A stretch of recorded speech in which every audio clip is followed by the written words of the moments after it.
నా పేరు విశాలాక్షి. మా అబ్బాయి పేరు కౌశల్. మా అబ్బాయి షుగర్ అటాక్ అయింది ఫిబ్రవరి నెలలో. 400 ఉంది. హోమియోపతి వాడాను, తర్వాత ఆయుర్వేదం వాడాను, తర్వాత ఇంగ్లీష్ మెడిసిన్ వాడాను. అయినా కూడా రికవర్మెంట్ ఏం లేదు.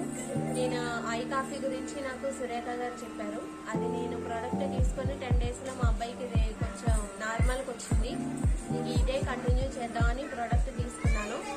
ఇప్పుడు నేను వాడుతున్నాను, చాలా బాగుంది.